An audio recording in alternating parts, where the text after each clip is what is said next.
Welcome, everyone, to the 30-minute Midas Touch from beautiful Dyersburg, Tennessee at the Herb Welsh WrestlePlex. Now, here is, pound for pound and inch for inch, the best of the best in professional wrestling today. A wrestling genius worth his weight in gold. The Golden Boy, Greg Anthony. Ladies and gentlemen, welcome to the 30-minute Midas Touch. I am your host, the Golden Boy, Greg Anthony. And with me, as always, is my co-host, the mogul, Mark Tipton. The mogul. Very good. I would like to say that fits me. I don't know that I could say that with a straight face, but I do appreciate the moniker each and every week. The mogul. I do kind of like that one. This week on the 30-minute Midas Touch podcast, we're going to do something. I have heard people say it's best to never look back or, don't live with regret, that kind of a thing, or second guess. It's best not to do that. But I am human, and there are true to the statement that hindsight is 20/20. That's something that I personally fall into a whole lot, and that's why for the subject of this podcast, we want to speak on missed opportunities in professional wrestling. Yeah, absolutely.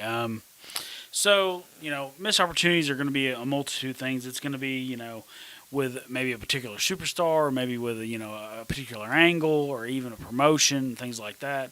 The thing is, we all make mistakes. You understand? Like you said, hindsight is 20/20.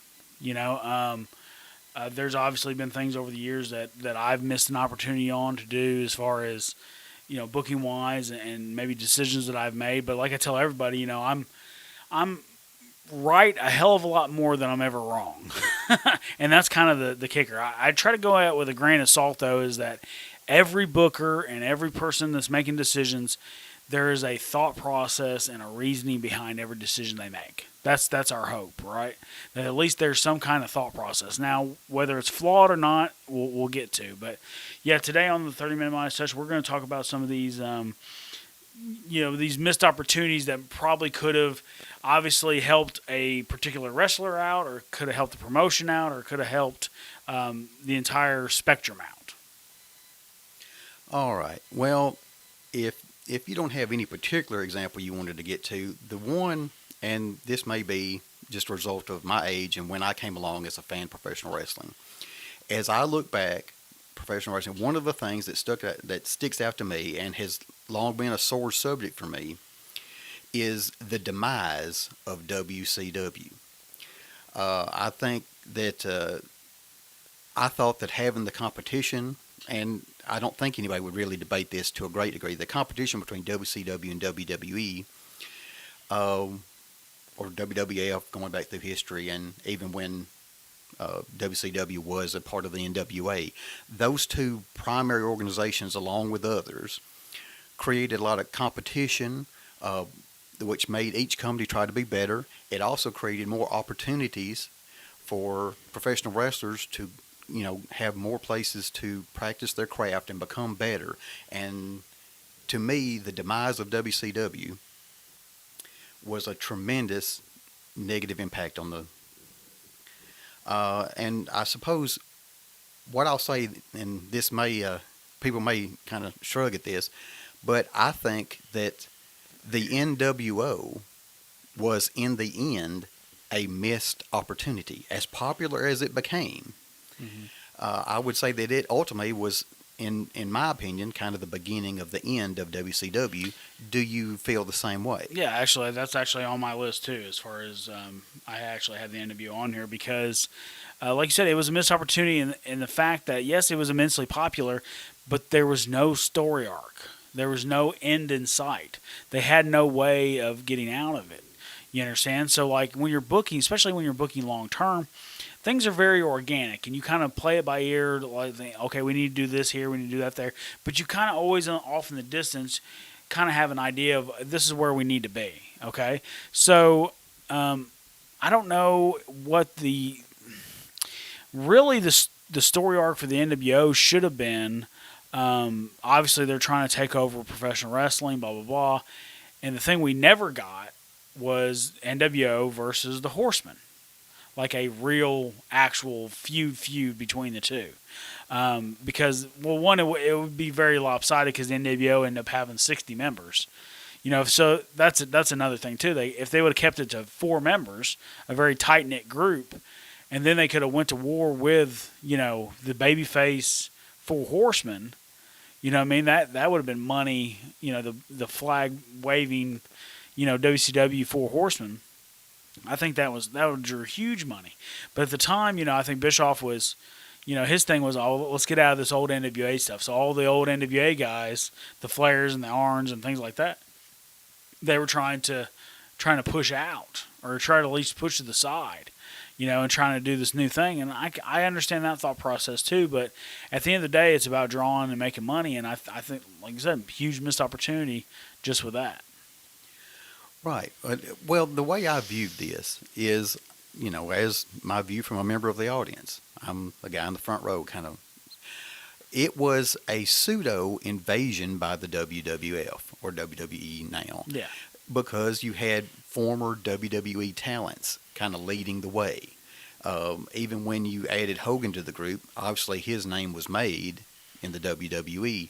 And so it was almost like seeing the competition we had all felt between WCW and WWF at the national level, seeing that played out within a television program. And I thought that was very compelling and very interesting. And obviously the audience reacted to it. The NWO, there's no doubt, no denying, it was immensely popular. Yeah. But it felt to me like it lost its way. Yeah. And that's what, Chris Jericho even talked about. It was always murder working with someone in the NWO because you knew you're never going to get any redemption back. They were just going to beat you down, and they would just be, on television, and you would never get any kind of glory out of it. So it's always from a creative standpoint, it kind of faltered. Obviously, another thing that the NWO did, or WCW did during this time was, they did a great job at building up the possibility of Hulk Hogan versus Sting, and we got the match, and in the match, there's some hoodoo that Hogan did with Nick Patrick. I think it was supposed to be a fast count, but he convinced Patrick to do a regular count, so he did the regular count, and then all of a sudden everybody's like, oh, Sting got beat, and then Bret Hart said, oh, no, that was a fast count. I was like, well, not really, but it all just kind of fell flat, didn't it? So that, combined with the fact that, if Sting had beaten Hogan definitively, right, and then he went on this long run as champion, I think that could have been a huge opportunity for them to build their fan base and maybe even extend the 83 weeks like they talked about. But because of that, it kind of faltered, and then by February, Sting didn't have the title anymore, from December to February. So, well, and there let me just lay out, because the NWO and, well, let's say this, the NWO became the cool heel. It's something we've discussed before, but the NWO should have been the antagonist in this situation. They were the invaders. Hulk Hogan, as I can hear Bobby the Brain Heenan, screaming that Hulk Hogan has betrayed WCW, and that set it up really well for me. But then the representatives of WCW, you would think that the company WCW, in playing out their own storyline that they created, would in the end make WCW come out on top. And that's not what I saw. I never saw, you mentioned Sting. Sting would be an ideal representative for WCW or the Horsemen or someone else. But I never saw that happen. I never saw the good guy win at the end, so to speak. No, I mean, you're absolutely right. And I think that was very ego-driven by Eric Bischoff's part, because he created the NWO, obviously based off the Japan stuff.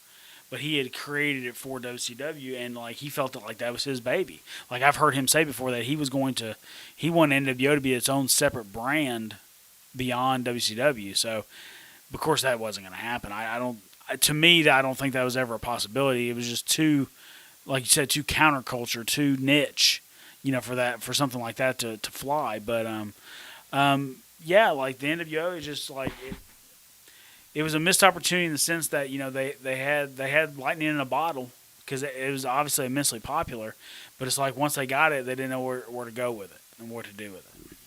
Well, there you mentioned the brand of the NWO. I will admit, one of the things that frustrated me is, I was someone who was buying these pay-per-views at the time, and on the logo for each pay-per-view, they would have it listed as WCW/NWO presents whatever the pay-per-view happened to be. They put the NWO, a faction that was created within the company, they put it on a par with the company itself. Mm-hmm. And that frustrated me to no end. I was like, no. In effect, in my mind, they kind of diminished the prestige of their own brand in doing this. Yeah. Do you feel that way as well? Yeah, I mean, like Kevin Nash had said at the beginning too, like they wanted it to feel like they were invading, that they weren't supposed to be there, that they were crossing this line that no one had thought of before, and like even stuff like I believe WCW wanted to sell T-shirts, and Nash was like, "Well, you can't do it at the gimmick table. Give us a van and park us out we'll sell them in the parking lot, because we're supposed to be The counterculture. the counterculture. We're supposed to be the outlaws of this, right? So let's." The outsiders. The outsiders, exactly. So let's make people really believe it. So yeah, they do that, but then, like you said, on the other side, we have WCW versus NWO, or WCW/NWO on all the promotional material. You know what I mean? So that takes away your suspension of disbelief. Right, and in fact had one pay-per-view that was NWO pay-per-view. It was NWO sold out. Sold out. Yeah. It was an NWO pay-per-view with NWO refs and. Exactly. Completely heel night. I mean, it was different. It was unique, but at the same time, it's very hard to book. Well, I guess what I want to get at is I think it was, and I want to see how you feel about this. To me, it was kind of they lost sight of long-term objectives in exchange for short-term ones. And this is where I guess we could direct some criticism more directly than we already have at Eric Bischoff. If I said, hey, I look at this situation, Eric Bischoff, not a WCW guy. When I first saw him, he was part of the AWA, and he was someone who was kind of brought in. So to me, maybe his commitment to the WCW brand as it was not what it really should have been for a leader. Yeah, I mean, he wasn't a wrestling guy, and that's what I've always said too. Like, it needs to be a wrestling guy at the helm. Now, granted, you need someone there with an outside perspective, and that's what Bischoff thrived on, was the fact that he wasn't a wrestling guy. He was basically a car salesman, and he sold his way to the top of the company. He started out as an announcer, and then all of a sudden he's the president of WCW. I mean, how outrageous is that, right? So, yeah, and part of it was he's not a wrestling guy because he wasn't thinking wrestling. And some of those things became great ideas, like let's start using their real names. Let's start making it more realistic base. Something obviously that I'm a fan of. But then there was other stuff like I said, 60 people in the NWO. If any booker in their right mind would know that's way too many, right? Just decisions alone in WCW were always, nonsensical. Like I heard they were writing the show as it was happening. You know what I mean? Like, oh, this next segment, get Booker T. He'll wrestle so and so in this next segment, and it's like 3 minutes away. You know what I'm saying? Like, it's just complete madness to think about a live television show doing that. Right, and for those of you who do not recall, the NWO in particular, it even broke into sub-factions. There was the black and white and the red and black / Wolfpack, and there was an LWO for a period of time, and it just really spun into this other. And let's not forget the Blue World Order. I had forgotten the Blue World. Yes. Out of ECW. Yes, they did contribute to the situation, and ECW in that instance they might rightly been criticizing and mocking what was going on. One more for the blue guy. Exactly.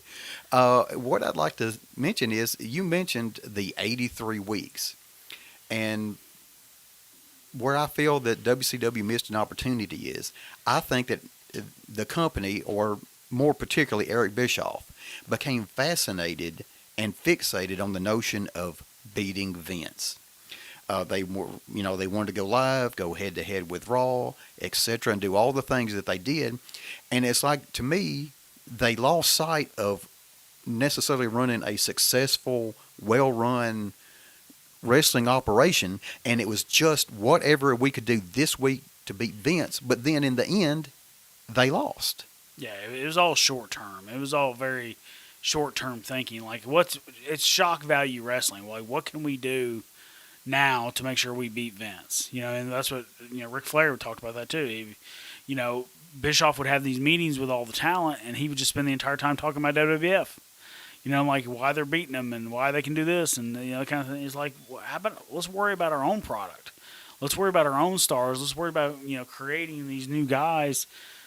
Like WWE's doing, and that's how WWE ultimately won. Was they created new stars. They created a whole roster of stars in the Attitude Era. Even though, like we said, that was very short term booking on WWF's part too. But at the same time, they were creating stars.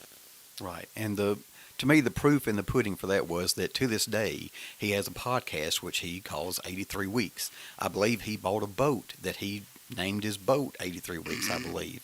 Or I heard something to that effect. But to me, I just thought, well, those 83 weeks were great, but you were trying to run an ongoing wrestling promotion.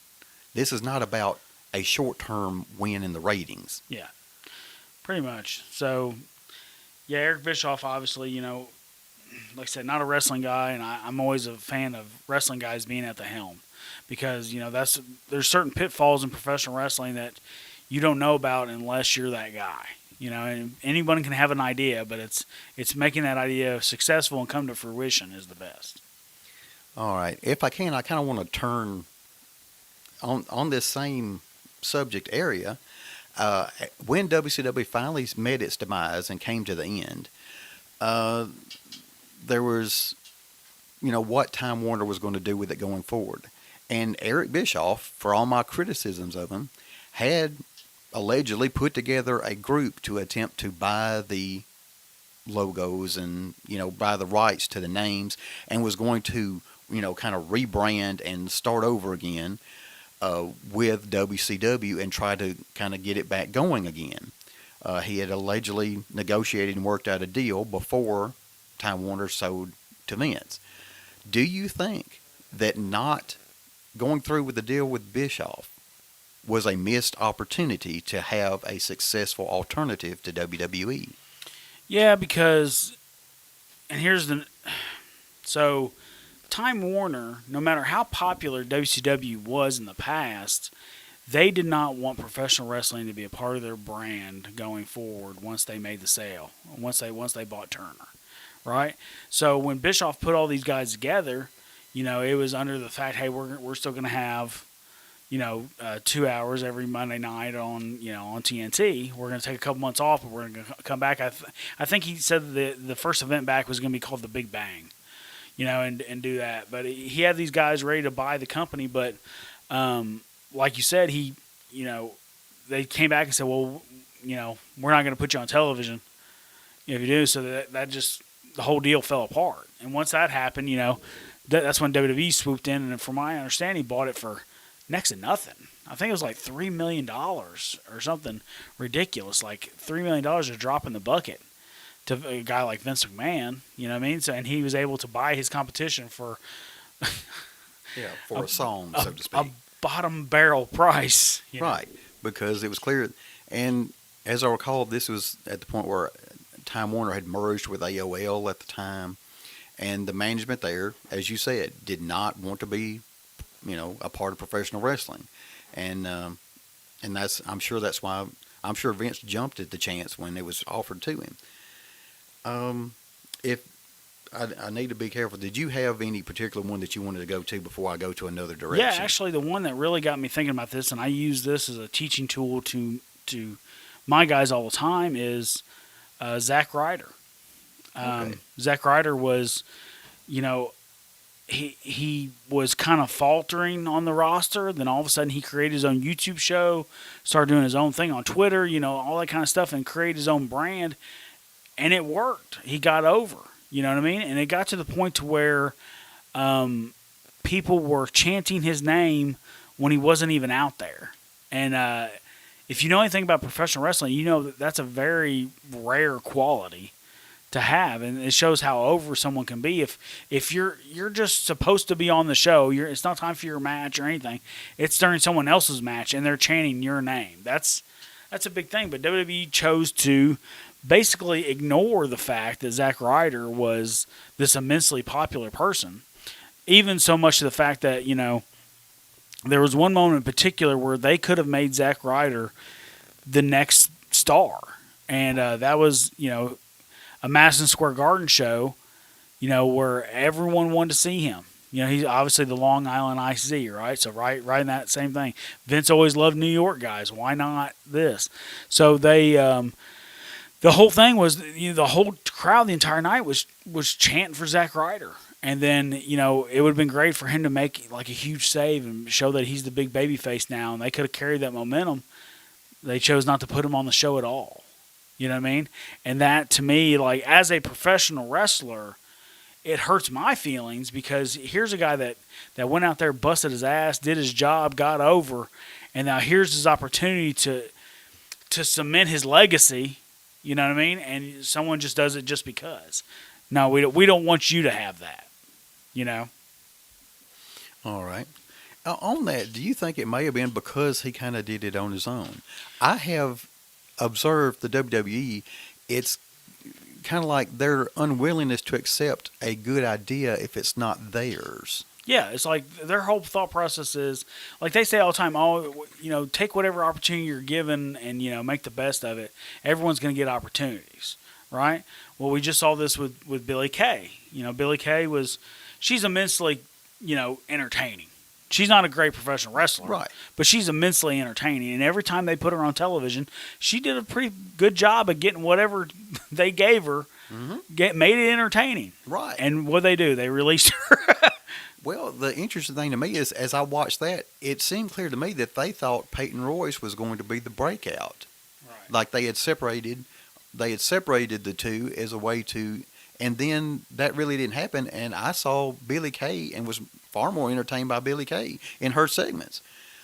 If I could turn back, I want to go to a little bit more historical thing, and I tend to think of these opportunities at the promotion level. So if you'll excuse me on this, the Super Clash idea, it was, to me, it was an idea that territories were trying to band together, as professional wrestling was becoming a nationalized product. That Super Clash was an opportunity of some of the remaining territory organizations to kind of get together and work together.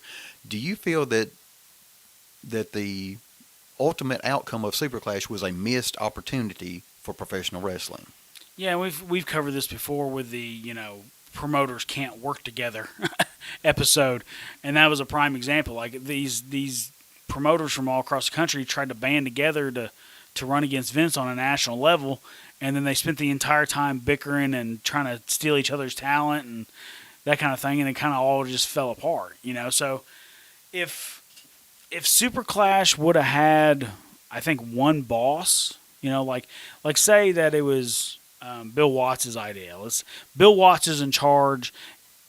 He's the president. Whatever decisions he makes, and then everyone else needs to follow suit. I think it could have done a lot better.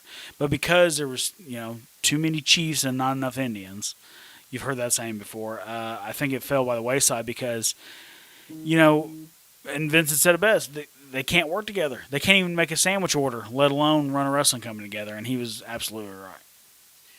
All right. Well, one of the things I would like to, before I carry on at any more of the things that came to my mind, is I would like to say, where in your career personally, has there ever been any instances where you thought there was an opportunity for you to do something in your career that ended up not coming to pass for whatever reason, that was a missed opportunity for your career? Yeah. There's one that that I think a lot of people are going to be surprised to actually hear about, is that Moondog Spot actually wanted me to be a Moondog.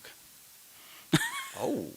So Moondog was doing a lot of work here in Dyersburg, and I was a young guy. I was only been wrestling maybe a year and a half, something like that. And I had a long goatee, kind of like, the Moondogs, and I had bleach blonde hair like they used to have, and he thought it'd be cool if I was, if I was a moondog, like a small moondog. Like, remember how Scooby had Scrappy?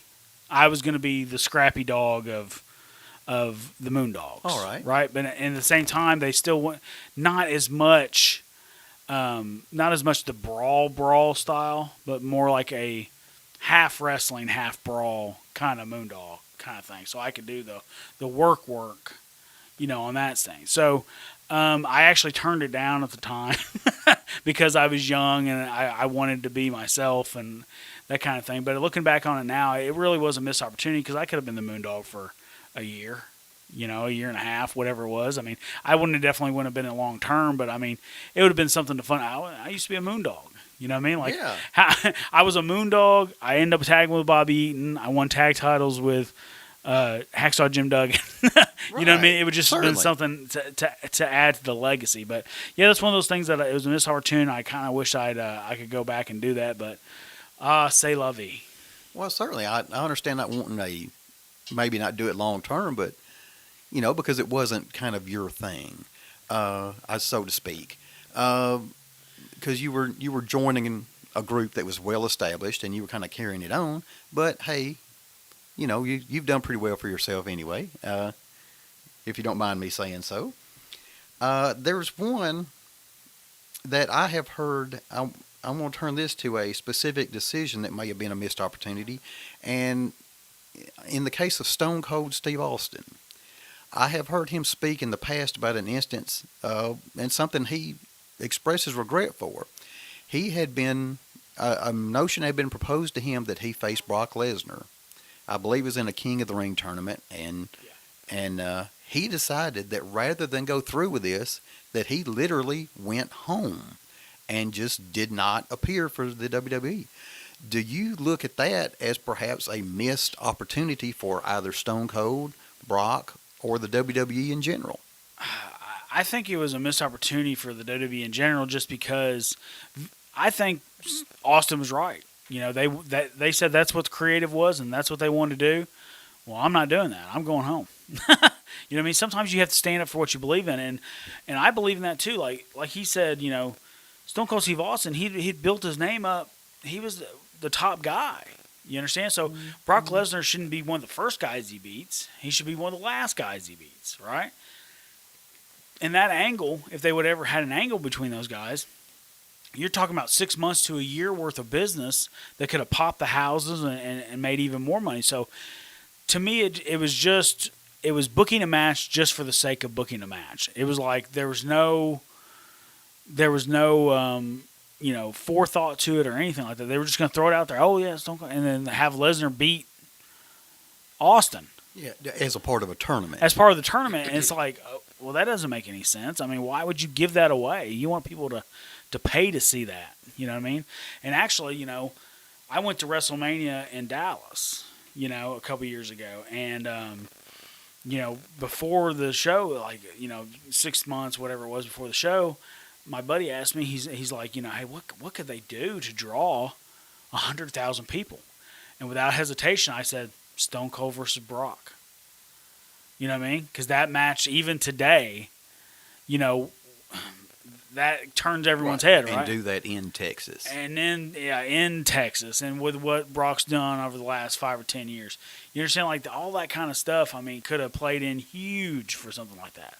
So, yeah, I think it was more of a missed opportunity for the company than anything else, because if they would have done it right, it could have been huge business for everybody.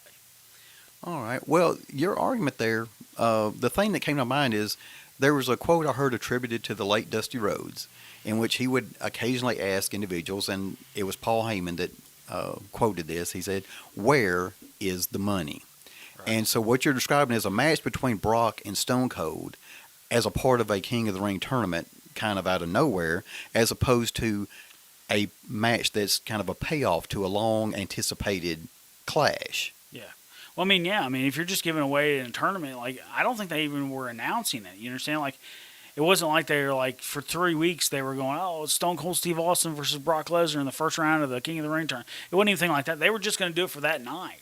And it's like, that makes absolutely no sense. And that's the difference between being a television writer and being a wrestling booker. You understand? And I think that's when WWE started to turn the corner on more television writing, unfortunately. All right. Well, I'm sure our time is drawing now, but I did have one other particular one, unless you had something you wanted to get in. The one I had in mind would be in the case of Bill Goldberg. WCW, and I realize I'm kind of WCW heavy on this, and so I accept that criticism. They had created Goldberg and made him into a tremendously well-known and they had that streak, for all you want to say about it. They had built that streak. That streak was a significant thing. And much is made about that Bill Goldberg becoming the champion happened at the Georgia Dome in front of a large audience. The thing that struck me at the time is it was not a pay-per-view. It happened on an edition of Monday Night Raw at the Georgia Dome, yes, where he, after this long winning streak and beat Hulk Hogan to become the champion. Do you think it was a missed opportunity not to really have that be an even bigger money match than it was? Yeah, I mean, obviously they could have made a killing with that, but for some reason they gave it away on free television, and they sold out the Georgia Dome, I think, in like 3 weeks. Like, they changed the venue and then sold out the Georgia Dome in 3 weeks for Goldberg versus Hogan. I mean, that's unreal, right? I remember J.J. Dillon telling me, though, that WCW never turned a profit on their pay-per-views. Like, WWE always made a profit on pay-per-views, but WCW never made a profit. Really? Yeah, so like I always found that really interesting. As hot as they were and how many buy rates they may have had, but because their overhead was so large and the contracts were eaten away. Because like a lot of the contracts too, if people don't understand, like when they talk about WCW, they weren't WCW contracts. Remember, some of them were AOL contracts. Yes, guaranteed money on that side for those. So that was off WCW's books. Like, so when they posted stuff like when they I think they made like $60 million, and then the next year they lost $80 million or some shit like that, right? Well, they lost that money and still didn't have all those all those salaries on their bottom line. So, but back to your original thing, yeah, the Goldberg Hogan match would have obviously been a huge thing for pay-per-view. I mean, I think we all would have bought it, but now we ended up getting one of the best nitros in history because it was pretty impressive. I even forget the fact that Goldberg wrestled twice that night. Yes. He wrestled Scott Hall first, yes, and then he went back. Kind of earned the right to get to the champion, kind of thing. Yeah, and it was a huge moment. Seeing 60,000 people stand up and hearing them when he speared Hogan, and then jackhammers on 1, 2, 3. I mean, it was huge. So I mean, it's a great moment. And I'm glad we got it, but at the same time, like you said, it was a missed opportunity money-wise. Yeah, they may have left some money on the table. Yeah, a couple million at least, right? Absolutely. Are we at the... We are... Yes, we are. Oh, we are okay. at the time. We're never going to be right on 30 minutes. We're always going to be a little over, more than likely. I am your host, the Golden Boy Greg Anthony, and for my co-host, the mogul, Mark Tipton, thank you and goodbye.